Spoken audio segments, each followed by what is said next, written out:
Twelfth physics में जो हमारा चैप्टर 1 है, स्थिर विद्युत बल एवं क्षेत्र, यूनिट 1, इसमें एक क्वेश्चन है, अनंत लंबाई के एक समान आवेशित सीधे तार के कारण विद्युत क्षेत्र, और ये गॉस प्रमेय के अनुप्रयोग के अंतर्गत ये प्रश्न आता है। इसको इतना सरल बना दिया है कि आपको एक बार में ही तैयार हो जाएगा। आइए देखते हैं।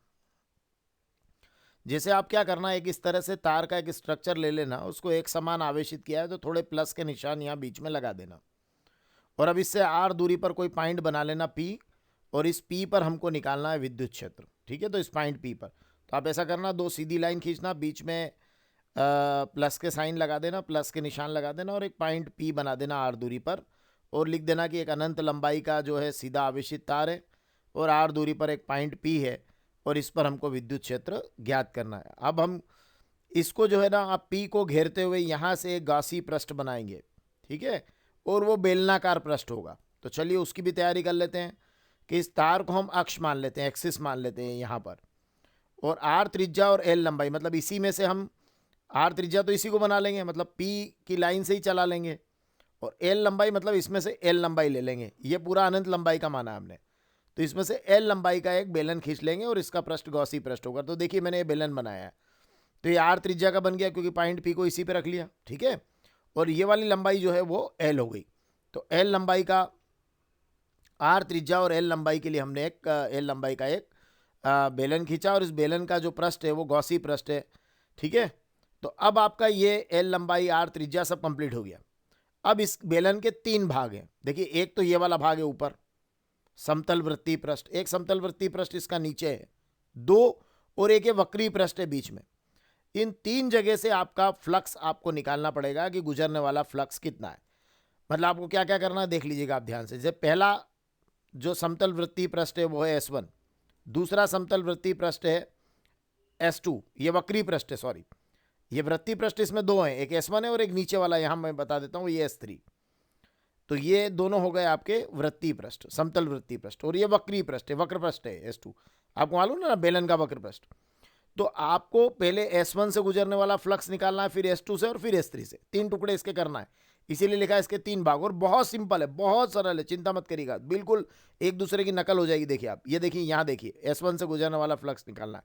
ये विद्युत क्षेत्र तो इसी तरफ होगा, बाहर की तरफ, जैसा यहाँ है वैसा यहाँ होगा, जैसा यहाँ है वैसा यहाँ होगा। तो अब इसमें क्या हो रहा है कि इसका जो मान लीजिए आप इस पर, इस S1 से गुजरने वाला फ्लक्स निकाल रहे हैं, तो इस पर अगर एक अल्पांश यहाँ लेते हैं, है ना, तो वो उसका जो वेक्टर होगा वो तो इधर होगा।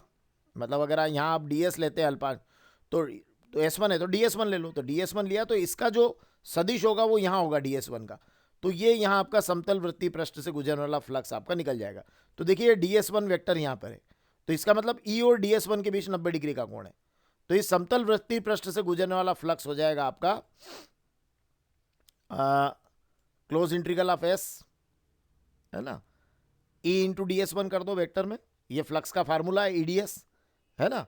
अब देखिए यहाँ पर, यहाँ क्या होगा, ये E ds1 cos 90 हो जाएगा, वेक्टर A डॉट B होता है AB cos थीटा, तो ये हो गया E ds cos थीटा, तो ये हो गया E ds1 cos 90, क्योंकि E और ds1 के बीच का कोण कितना है, 90 डिग्री है, वेक्टर E और वेक्टर ds1 के बीच का।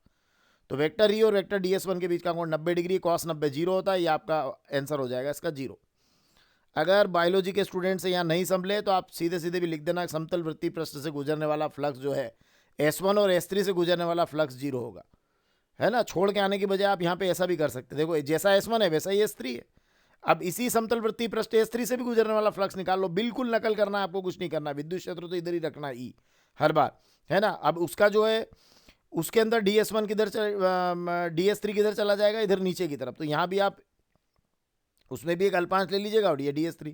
अब E और ds3 के बीच का कोण फिर वही 90 डिग्री, तो इसकी नकल ही तो करना है, S1 की जगह S3 लिख देना। ये देखिए S1 की जगह मैंने भी वही किया, S3 लिखा है, यहाँ भी 1 की जगह 3 लिख दूंगा, ये भी cos 90 डिग्री हो जाएगा, और ये भी आपका क्या हो जाएगा, 0 हो जाएगा। तो इस तरीके से ये दोनों से गुजरने वाला जो फ्लक्स है वो तो हो गया 0। अब एक और बचा है वक्रीय पृष्ठ S2, तो इस S2 से गुजरने वाला फ्लक्स निकालना, यहाँ इसका E रहेगा, है ना।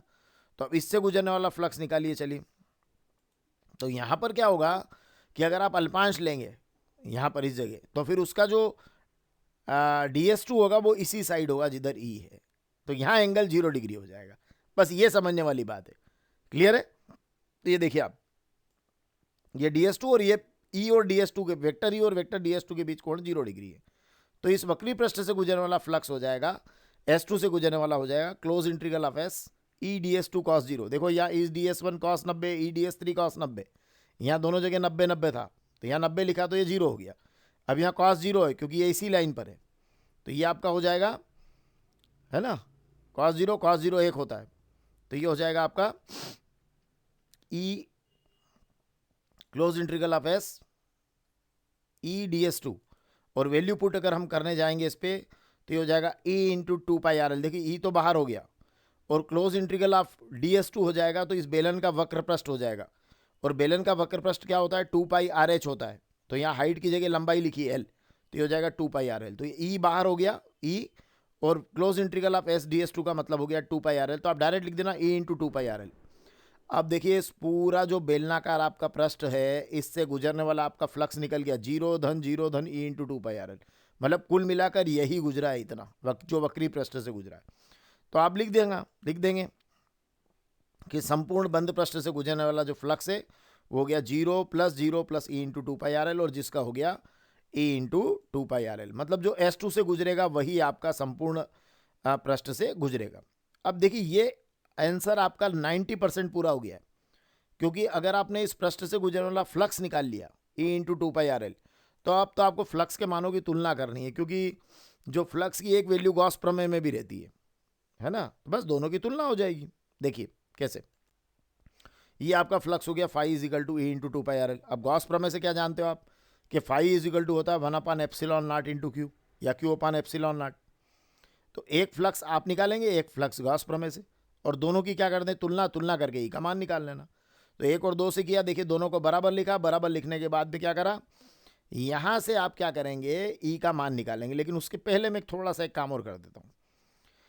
हमेशा मान लेते हैं कि तार की प्रति एकांक लंबाई पर जो आवेश है वो लेमड़ा है, मतलब इसकी हर एक लंबाई पर आवेश लेमड़ा है। अब इसमें पूरे में आपने आवेश क्यू माना हुआ है, तो एक लंबाई पर आवेश लेमड़ा, तो L लंबाई पर हो गया लेमड़ा L, और वही आपका Q है। तो यहाँ पे Q का जो मान होगा उसको आपको लेमड़ा L लिखना है, ठीक है। तो Q की जगह लेमड़ा L लिख दीजिए, और इसको वापस ऐसा कैसा रिपीट करिए। तो E इंटू 2πRL बराबर लेमड़ा L अपन ε0। आप चाहें तो यहाँ A से A काट देना और इसको नीचे ले लेना, उत्तर आ गया। अगर आपको लगता है कि E रख के पहले इसको पूरा नीचा लिखे फिर L से L काटेंगे, तो वैसा भी आप कर सकते हैं। तो देखिए आपने लिखा है लेमड़ा L अपान 2πRL ε0, ये हो गया। अब L से L काट दीजिए, तो ये आपका E का आंसर आ जाएगा लेमड़ा अपान 2πε0R। और इस तरीके से आप ये विद्युत क्षेत्र की तीव्रता को निकाल पाएं। बहुत ही सिंपल तरीके से मैंने बता दिया है। अब आप चैनल पर जाइए, आपको गॉस प्रमेय देखना है, गॉस से कूलाम देखना है, आपको कोई सा भी चैप्टर देखना है, फर्स्ट टू लास्ट कोई भी क्वेश्चन देखना है, आप जाकर प्लेलिस्ट में देख सकते हैं, सर्च कर सकते हैं। और आप YouTube पर हमारे चैनल को सब्सक्राइब करेंगे, मुझे अपेक्षा है, क्योंकि अगर आपको हिंदी मीडियम में आप और भी लोगों की मदद करना चाहें तो उन्हें शेयर भी इसको कर सकते हैं। ये डिपेंड आप पे करता है कि आप इसको कितना महत्व देते हैं। Thank you very much.